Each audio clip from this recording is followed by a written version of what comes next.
Hi everyone, Judicial Watch President Tom Fitton here with our weekly update here on social media. Thanks for joining us. A lot to talk about. New Clinton emails showing more criminal activity by Hillary Clinton in terms of the mishandling of classified information. A big anti-corruption move by Trump in removing the security clearance of Obama gang CIA Director John Brennan. And then, of course, we've got this ongoing battle in California over clean elections and election integrity. I'll give you an update on that. And then, as importantly, we have tweets from President Trump where he is following Judicial Watch's work. He even said he may intervene in one of our cases to get some documents out to Judicial Watch and the American people. So I'll tell you about those tweets as well. First up, though, is the big find this week from Judicial Watch's lawsuit to get access to Hillary Clinton's emails. We have many lawsuits that impact on her emails, and of course it was Judicial Watch that uncovered the Clinton email scandal. So everything that happened because of the Clinton email scandal was as a result of Judicial Watch's actions in terms of uncovering the Clinton email scandal, getting the Clinton emails out there, getting court discovery where Clinton officials had to come in and explain themselves or refuse to explain themselves, and then uncovering the details of the emails that show the mishandling of classified information and infamously pay to play as well at the Clinton State Department, where Clinton Foundation donors and other Clinton money people were taken care of with favors at the State Department, some outrageous stuff.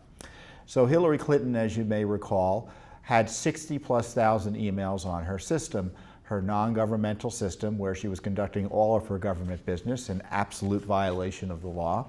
And she didn't want anyone to know about those, and Judicial Watch was the one that uncovered that, or that was the group that uncovered that. And so there were 30,000 emails the State Department had gotten from Hillary Clinton, and she said, well, I deleted the 33,000 other emails. Now, of course, I never believed that they were deleted, but nevertheless, there was an investigation as to what the FBI, there was an investigation by the FBI.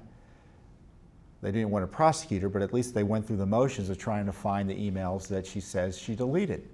So they were able to recover some of those emails and otherwise find them elsewhere. So the 33,000 emails she deleted were in part recovered thanks to pressure from Judicial Watch, and the only reason we're getting access to them now is due to a Judicial Watch lawsuit.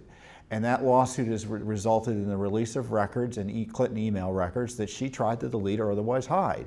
And we've already shown previously that she had classified information among those records that she deleted. So not only was Hillary Clinton keeping classified information illegally on this system and sharing it and receiving it, but then she deleted those records once it became clear that the jig was up, which would lead to more prosecutions and investigations that the Justice Department was being honestly and fairly run during the Obama administration, or being run at all during this current administration by the current leadership, which is out to lunch completely on this Clinton email matter. So Judicial Watch keeps on doing the work. So you don't have the Justice Department isn't doing anything, Congress isn't doing anything, and it's Judicial Watch that's forcing the State Department to disclose these emails that they retrieved as a result of the FBI doing this search of the emails Clinton tried to delete. And we've uncovered 5 new classified emails in the latest batches of emails the State Department has produced to Judicial Watch. They include emails about, let's see what they include emails about. June 7th, 2011, Hillary Clinton received classified information from former British Prime Minister Tony Blair, which Blair also forwarded to Jake Sullivan, another top Clinton State Department official. So in terms of Clinton getting away with classified mishandling crimes, she's not the only one. Other top officials in the State Department should have been criminally investigated as well when prosecuted. The email is about Blair's Middle East negotiations with Israel, the Palestinians, and the French. Sensitive stuff, classified, on Hillary's server.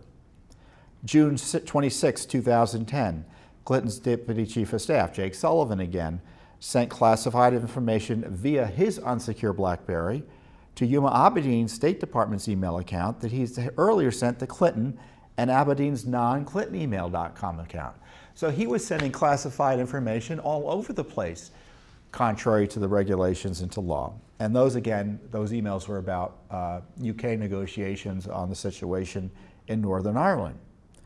There's emails including a memo from Sidney Blumenthal. Now, Sidney Blumenthal was a close friend of Hillary Clinton.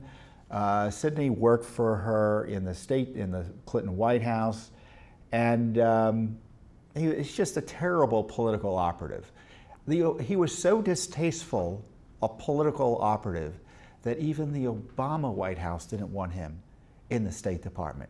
So he was frozen out of a State Department business, but so Hillary Clinton brought his advice in secretly through her email system. So she was getting all these emails from Sidney Blumenthal about all sorts of sensitive matters. While he was working for the Clinton Foundation,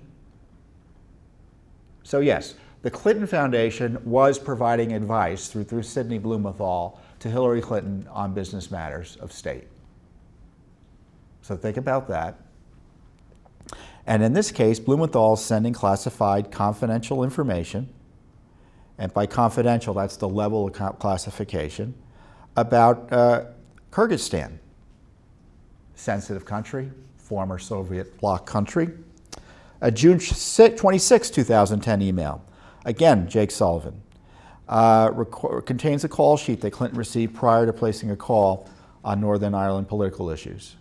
Another 2009 classified email on Northern Ireland. This isn't classified, but it's interesting. Soros and Hillary Clinton had lunch at the beginning of her term of office as Secretary of State. Lanny Davis, who's now, he was an old Clinton hand.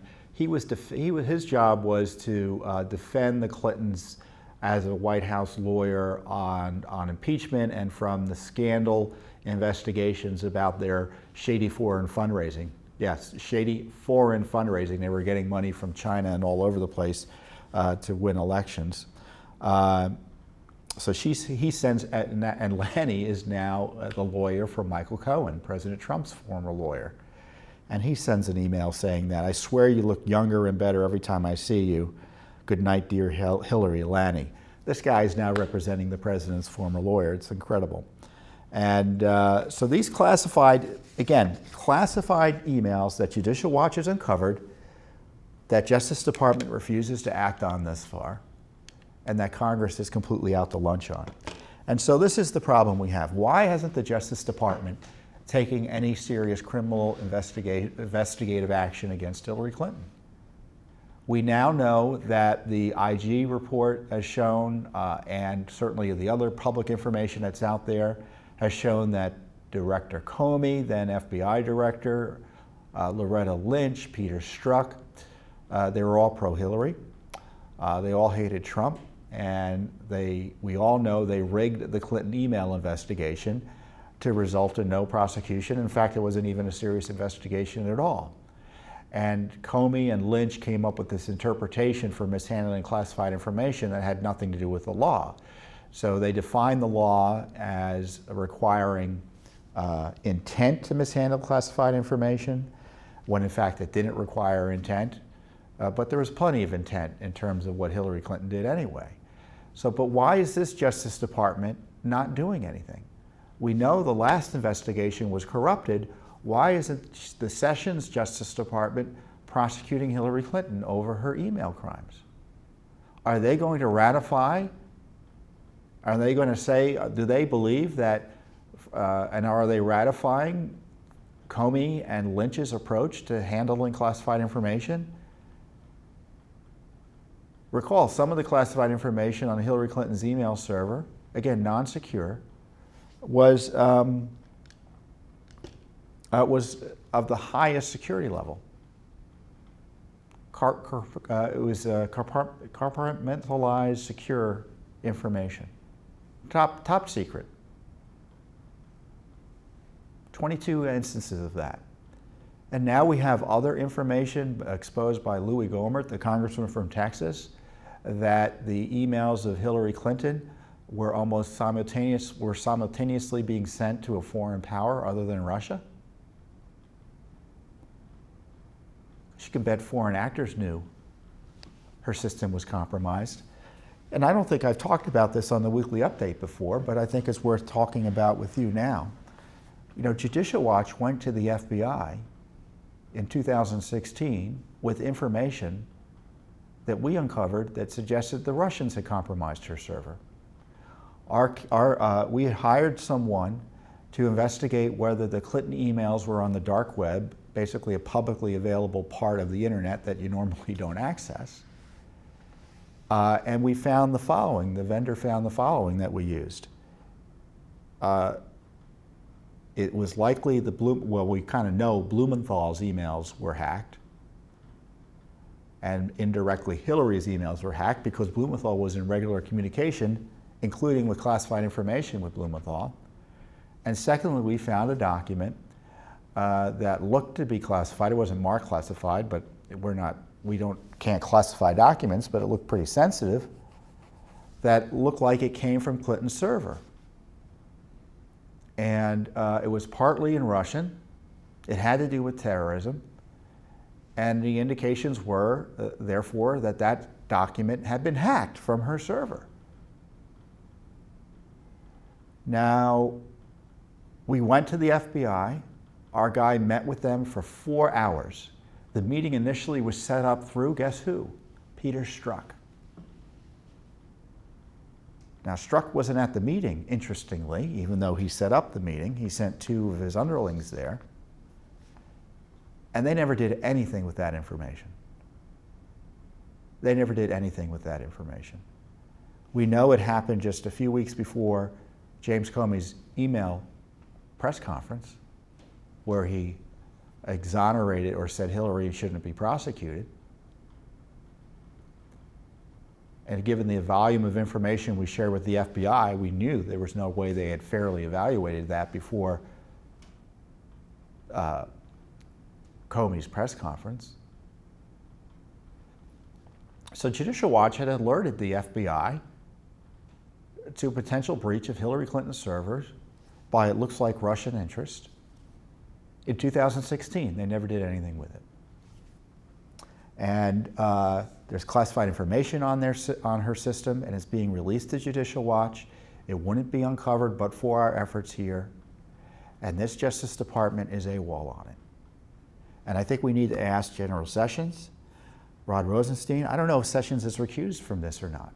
He said he was going to recuse himself, or suggested he would during his confirmation hearings from the Clinton email matter. I hate to use that word, but it keeps on popping up. Matter. But I don't know if he's recused or not. He might as well be recused. Nothing's happening. Look, if you were anyone else but Hillary Clinton, you would have been arrested if you had the type of classified information and the volume she had, despite the warnings that were given to her, on your system. In fact, there are many instances, and President Trump just pardoned someone who was convicted for doing less than what Hillary Clinton did. The fact that she hasn't been prosecuted, let alone arrested, is a miscarriage of justice thus far. This Justice Department needs to be held accountable. We can complain about the Obama Justice Department cover-up of Hillary Clinton's email crimes, but the question now is, why is there a Sessions Justice Department cover-up of Hillary Clinton's email crimes? Email crimes that we are providing evidence of virtually every month on top of what we already know. So that's the question I have. And there are more documents coming. This case isn't over. In fact, in October, Hillary Clinton has to go to court with Judicial Watch in a fight we have that's ongoing over whether she's going to answer some more questions under oath that she had refused to answer back in 2016. So in terms of potentially putting Hillary Clinton under oath, it's this private organization, Judicial Watch, that's doing that right now. Not Congress, not the Justice Department. In fact, the Justice Department's fighting us a bit on this case. Isn't that incredible? And no wonder, and this leads me to my next story, no wonder the president is following our work. I told you last week how we are suing for the email and text messages of Andrew McCabe, the disgraced #2 FBI official. He was fired for misleading investigators about his involvement in leaks about the Clinton email matter. Or maybe it was Clinton Foundations, I don't know. One of the two. Anyway, he was fired for lying. Should have been fired for a lot of other reasons, but that's another story. So we are representing a former retired supervisory FBI agent, Jeffrey Danek, who's suing for the records of Andrew McCabe, specific text messages and email messages that mention the Clintons, his wife, who was running for office for a period of time.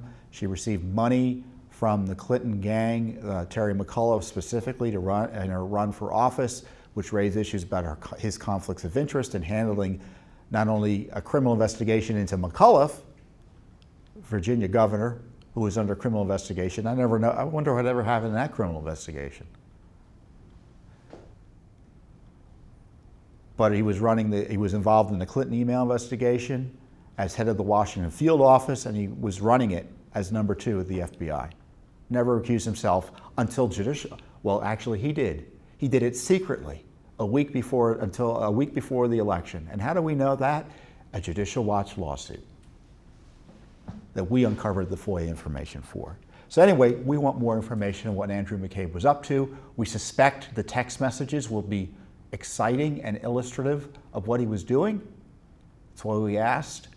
And the FBI came back to us and said, text messages aren't covered by FOIA. They don't even want to look at the text messages. So the funny thing is, I was on Sean Hannity's program last Friday, and I was talking about this. Judge Jeanine Pirro was the guest host, and we had been talking about other things, and she said, well, what else you working on, Tom? And we had just gotten this document that day, as I guess I had talked to you about it last week as well. And I said, well, by the way, we're still fighting for text messages that we can't get from the FBI and the corrupt Andrew McCabe. Well, the president responded the next day. He tweeted out, and I have a copy of the tweet here, why isn't the FBI giving Andrew McCabe text messages to Judicial Watch or appropriate governmental authorities? FBI said they won't give up even one. I may have to get involved. Do not destroy, he writes in all caps. What are they hiding? And then he goes on to talk about McCabe's wife took big campaign dollars from Hillary people, as I described. So I don't know if the president, I'm glad, it's great the president's following our work. And I hope he does involve himself in this case. He's president of the United States. He should be telling the Justice Department and the FBI to be fully transparent with the American people and stop hiding evidence of criminal and corrupt activity and start following the FOIA law and be transparent. Congress isn't doing it. Congress isn't doing it. It's Judicial Watch that's doing it. The media, zero interest in holding Hillary Clinton accountable. And I'm thankful that we have a president of the United States who's taking a personal interest in corruption matters in his government. It's really never happened before in a direct way this way. It really hasn't. Prior presidents, they pretend not to be involved in anything substantial related to corruption matters. Anytime corruption's mentioned, they're like, oh, they don't comment. They defer to the agencies. They want to, even if they're not responsible, they don't want to be anywhere near it. This president, he's taking it head on. Now, I'm sure he's being told by his lawyers, don't intervene, or he's been told by his lawyers in the past, don't intervene. But this is a pretty basic issue where he should intervene, direct the Justice Department to follow the law, and stop pretending that text messages aren't covered by FOIA. Because if the position is that text messages aren't covered by FOIA, government officials will conduct government business on text messages, and you won't see what's in them. Now, the FBI is saying, as a legal matter, text messages aren't covered by FOIA, but legalities aren't the issue here, right? The issue here is corruption. Andrew McCabe and the leadership of the FBI corruptly rigged and ran the Clinton email investigation. We want text messages about that. That's why they don't want to give them to us. They're coming up with legal window dressing as to prevent that from happening, but that's just like it is, window dressing. The reason is they're covering up corruption within the FBI because they know, I'm sure, there are text messages like the text messages that the IG uncovered of Peter Strzok and Lisa Page, where Peter Strzok was talking about having an insurance policy and wanting to stop Donald Trump. So that's good news. The other good news is that Peter Strzok has been fired. Peter Strzok, the #2 official in counterintelligence in the FBI, he ran the Clinton email investigation. He ran the Russia investigation targeting Trump. He liked Hillary Clinton. He hated President Trump.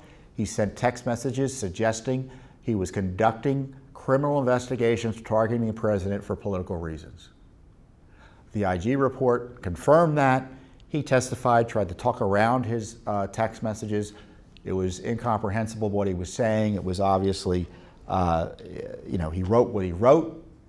Supposedly Lisa Page, his girlfriend, they were both married, having an affair. Lisa Page has testified on the Hill, and her response was, text messages say what they say. I mean, of course, they mean what they mean.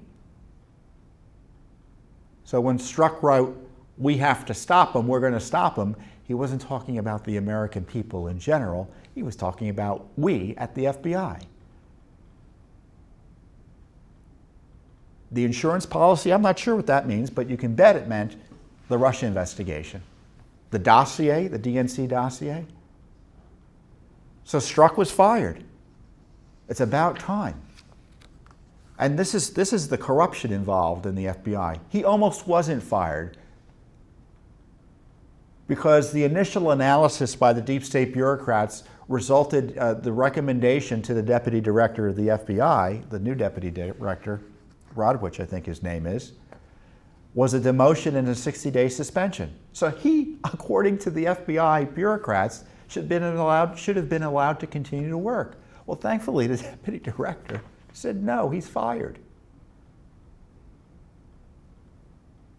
And if no one were watching, he'd still be there for sure.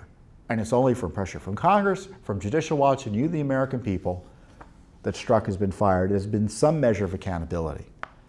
The other measure of accountability that's still needed, like with Hillary Clinton, is there needs to be a criminal investigation, a serious one, into the abuses that went on with Strzok, McCabe, Page, Comey, Lynch, etc. The spying, the illicit targeting of Trump because they didn't like him as opposed to having a legitimate reason for doing it. That's got to be the follow-on. And that led to the president tweeting us again, because I appeared on, I guess it was Lou Dobbs earlier this week, and the president tweeted out comments in 3 tweets. He basically quoted us. Tweet number 1, Tom Fitton of Judicial Watch. The Strzok firing is as much about the Mueller operation as anything else. There would be no Mueller special counsel to investigate so-called collusion, but for the machinations of Strzok and his colleagues at the top levels of the FBI. We know this guy was corrupt and had anti-Trump animus. Strzok and others at the FBI should be criminally investigated for the way that he conducted this investigation. Instead, Mueller is pretending nothing went wrong. He used Strzok, he used the Clinton DNC dossier. The whole thing should be shut down. The Strzok firing shows the fundamental underpinnings of the investigation was corrupt. It should be shut down by the courts or by honest prosecutors. The president goes on to say, thank you, Judicial Watch. I couldn't have said it better myself. And as I read my comment, it's funny, I say, well, I agree with that guy. Don't you agree? The Strzok firing is about the Mueller investigation. This is the game that's going on here in Washington. The Congress and the media, to the degree it even covers the corruption associated with the Russia targeting, the Trump targeting by the Clinton gang and the Obama gang and the DOJ, FBI, CIA, NSA, Defense Department, State Department, you name it, of Trump. They want to talk about all of that. But Mueller relies on all of that to continue his investigation. It's the genesis of his investigation. It created his investigation. No dossier, no Strzok, no Page, no Comey, no Mueller. The whole infrastructure, this whole superstructure of the Mueller investigation is corrupted. Now, right now, the Manafort jury is in at least one of, there are two Manafort cases. The first one has been tried. And the jury is considering whether to convict Manafort. As of now, I don't think the jury's come in. The jury hasn't come in, so they haven't decided yet. And there are indications that they may let him off. I don't know if they are going to let him off or not. But I don't care if Manafort is found guilty or not. It doesn't justify the abuses of Mueller's operation, and it certainly doesn't justify letting him continue. Mueller's operation should be shut down no matter how the Manafort case comes out, because the Manafort trial demonstrated more abuses by the Mueller team. Remember the raid on Manafort's home with FBI agents' guns drawn so they could figure out how much his clothing cost? They were taking pictures of his suits in his closet. And his partner Gates engaged in the exact level of criminality, if not worse, than Manafort did. Gates admits to stealing from Manafort, being at least a co-partner in the alleged crimes. And Gates is going to be let off with virtually no jail time, if any at all. And Manafort could face basically the rest of his life in prison. All because Manafort was Trump's campaign manager. Let's be clear. The investigation and prosecution of Manafort would never have happened but for his being Trump's campaign manager. Does it mean Manafort did nothing wrong? I don't know. I don't trust the Mueller gang to figure out whether he did or not. I really don't. Because it's a political prosecution. And the decision to prosecute him was not based on the merits, in my view, but on whether that prosecution could be used to get Donald Trump. And if I were the president, I would pardon every American targeted by the Mueller team. I'd shut down the Mueller operation, and I'd demand the Justice Department criminally investigate what went on in terms of the spying. So I'm glad to see the president is doing things on his own. Today or this week, he announced that he was withdrawing or taking back or pulling the security clearance of John Brennan, the unhinged, Trump-hating CIA director under Barack Obama. Now, John Brennan is part of the group that needs to be criminally investigated for abuses of office while at the CIA. Because he was part of this crowd that was targeting Trump as well for illicit reasons. And since he's been out of office, since he left the CIA, he's been attacking Trump in weird, threatening tweets. And I quoted a few. I have them here. Hold on a second. Someone was running, I think Hannity had the other night, some clips of him on MSNBC. It was even worse than I knew. Regularly calling the president a traitor and kind of crazy things like that. He referred to the president's term administration as a failing kakistocracy. Kakistocracy is essentially a regime headed by the worst of the worst. And this is the one tweet that I picked up on. When the full extent of your venality, moral turpitude, and political corruption becomes known, you will take your rightful place as a disgraced demagogue in the dustbin of history. You may scapegoat Andy McCabe, he's defending the alleged criminal Andy McCabe, but you will not destroy America. America will triumph over you. Why would a CIA director, even a retired one, write stuff like that? And that sort of animus shows you why it's easy to understand, or it shows you how it should tell you what was behind the spying on Trump. This sort of craziness. Now, not only, and it's not just about what he's saying that shows that he doesn't deserve the public trust that comes with a security clearance, but he's alleged to have spied on the Senate and lied about it while he was CIA director for Obama. And of course, Judicial Watch has sued the CIA repeatedly about some of Brennan's activities, if not specifically, but what the CIA was doing on his watch with respect to Spygate and other things. And we just sued him earlier, I think we sued him in June, or the CIA in June, because it was disclosed that he likely leaked the dossier, the infamous dossier created by Christopher Steele and company, Fusion GPS, who were all working for the Clinton campaign. Well, he used that campaign document, put the CIA stamp on it, and briefed Harry Reid. And Harry Reid, according to a book, who is then the Democratic leader of the Senate, he's now out of the Senate, he basically got the impression, the strong impression, that Brennan wanted that secret information, because the dossier at the time was secret, at least the CIA version of it. Reid got the impression that Brennan wanted it leaked. So what did Reid do? Being the dutiful partisan, he typed it up in a letter and sent it out, and it became public. So we're suing about his communications with Mr. I dropped my paper here. So we're suing for his communications with Reid.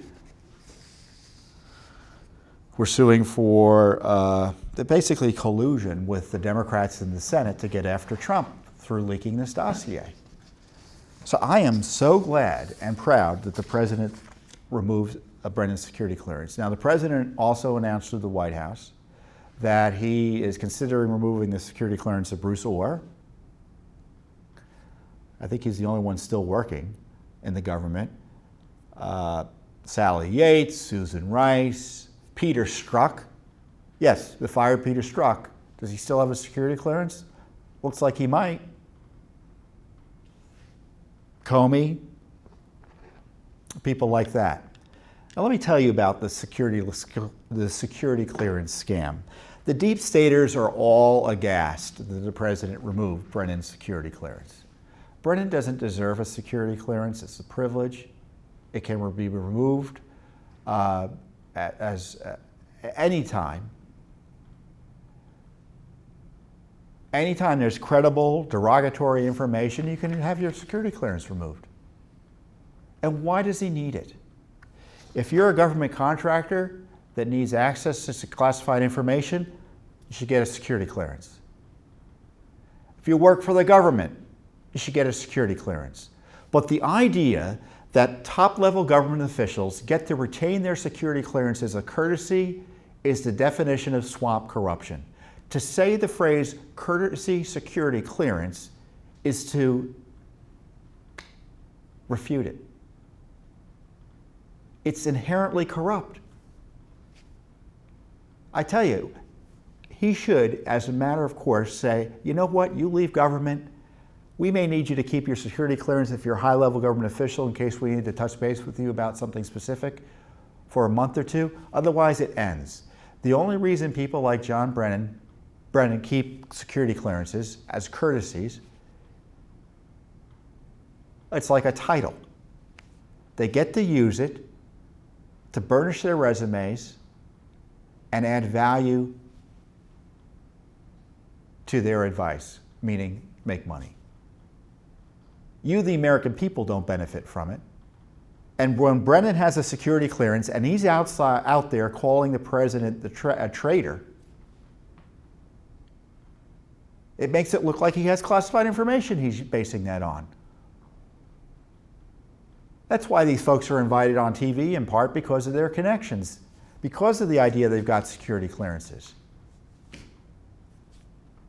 Now, Michael Hayden, who's been very critical of President Trump, unfairly in my view, says, well, I don't get classified briefings. Then why does he have a security clearance? It's a risk to give people security clearances who don't use them or need them. It's a risk. It's a national security risk. And I tell you, the president's firing of Comey was a great anti-corruption move, and the president's decision to pull back the dishonest Brennan security clearance was a brilliant anti-corruption move as well, and he should be applauded for it. And I'm not blowing smoke in the president's ears. I don't agree with everything the president says or does. Who does? That's true for any president. But when a president, when any president takes anti-corruption moves, we're going to applaud them. And when they're not doing what they should do, we're going to say they should be doing more and they need to move faster. So he follows up with this by pushing for the release of records. That would be even better, which is what he should do. The president should do.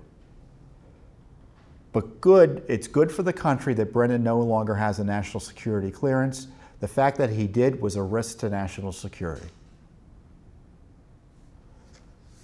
And the deep state's reaction to it shows you just how corrupt the deep state is. I think you had all these former top-level officials in the intelligence establishment, right, sign a statement attacking Trump for taking away his security clearance. To me, that's further proof as to why it should have been done. The deep state got all together and complained that one of their own lost something they never had a right to begin with. I mean, Judicial Watch knows the security clearance business. We've represented whistleblowers who've been punished as a result of blowing the whistle, and they get their security clearances removed like at the drop of a hat. You have a former CIA director credibly accused of lying to Congress, the concerns about him leaking information, and he's out there suggesting he's got dirt on the president, showing that he's a traitor and he colluded with the Russians when in fact he didn't. Security clearance should have been removed long ago. Remember Susan Rice? She has a security clearance. The Benghazi liar? Why does she have a security clearance? Thankfully, she's on the list that President Trump is considering removing the security clearances, the list of people that the president's considering removing the security clearance from. So, getting back to some of our other cases that aren't related to Russiagate, because there's a lot of important things going on that Judicial Watch is doing. We've got this massive lawsuit, and Judicial Watch is virtually the only game in town doing this work. The lawsuit is against Los Angeles and California over their dirty election rolls. Now, Judicial Watch had been the only private entity, or at least in the beginning, the only private entity that had sued under federal law that requires states to take reasonable steps to clean up the election rolls. Meaning if you die or move away, every few years, the states are supposed to figure out a way to make sure that people who have died or moved away who are otherwise ineligible to vote aren't on their registration rolls, because dirty election rolls can mean dirty elections. Now, Judicial Watch has done a series of analyses. We filed lawsuits against Ohio and Indiana where they had dirty election rolls. Those lawsuits resulted in both states taking steps to clean up the rolls.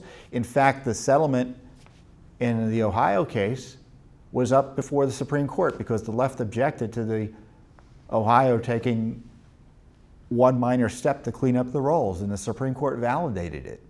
And Judicial Watch has pursued these cases most recently in Kentucky, where we had a consent decree be issued by a federal court that Kentucky agreed to take steps to clean up their election rolls. So we had a major victory in Kentucky there.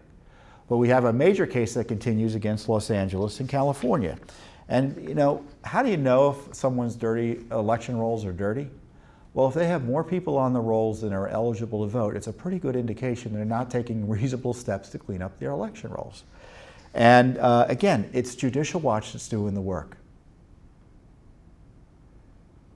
Thankfully, in Kentucky, the Justice Department came in and intervened.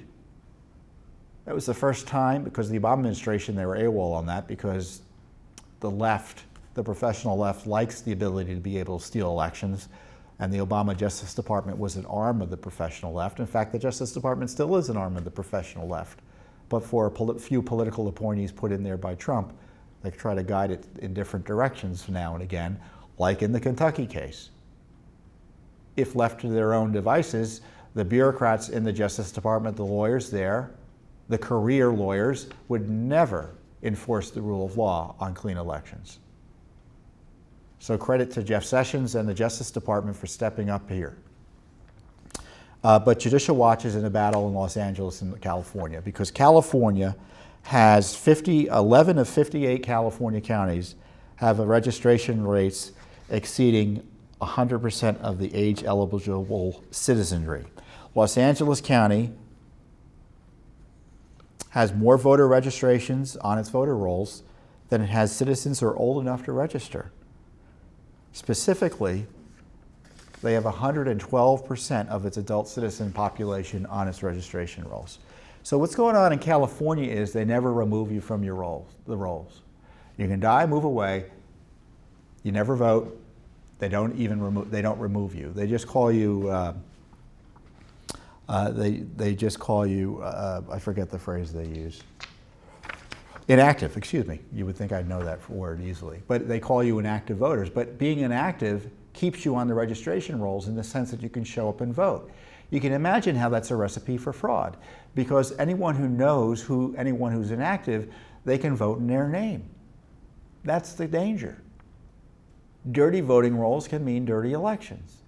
So Judicial Watch is suing California and the County of Los Angeles to take reasonable steps to clean up the rolls. We're being vociferously opposed, certainly by the state of California. We're battling Los Angeles still. And I wanted to bring you up to date on that because we have elections coming up. And everyone assumes that elections are free and fair here in the United States. No, not necessarily. California's election rolls are a mess. And Judicial Watch recognizes that election rolls are a mess in Republican-dominated states and in Democratic-dominated states, and in the states in between.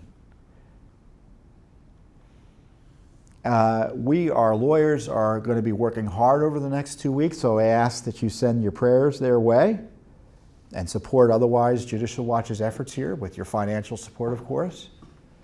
We have 5 depositions next week in California, so we'll be deposing our lawyers.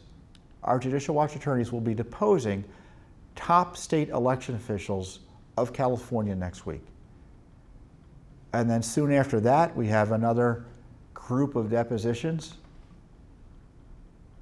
of LA County officials. So 10 depositions are set over the next few weeks. So we're going to be doing a lot of work on your behalf to clean up election rolls in one of the most significant states in the country, California. So that was a big update, wasn't it? A lot to go over. But the corruption crisis is huge. It's not just here in Washington, it's in California, it's in places like Kentucky. We win. We're making incremental gains. The president is tweeting our work. Oh, and before I forget, he also tweeted about Brennan. Chris Farrell talked about Brennan on Lou Dobbs just last night, and the president followed up with a tweet. Let me see if I have it here. An incredibly corrupted FBI and DOJ trying to steer the outcome of a presidential election. Brennan has gone off the deep end. He's disgraced and discredited himself. His conduct has been outrageous. Chris Farrell, Judicial Watch. And that's the president's tweet. So it's been busy. The president is paying attention to our work. I'm glad one politician in Washington is. Pretty important one. And more importantly, I know you're paying attention to our work. Did you know that Judicial Watch is one of the most widely supported public policy groups in the country? And all we do is fight for corruption, fight for transparency, try to hold the government to account. And there's a lesson there, isn't there, for politicians of both political parties. Fighting corruption is something the American people want. Democrat, Republican, most liberals, most conservatives. Who's in favor of corruption? Few citizens are. Politicians are another matter. And Judicial Watch is front and center in doing the work for you. So thank you for your support, and hopefully I'll see you next time here on Judicial Watch's Weekly Update.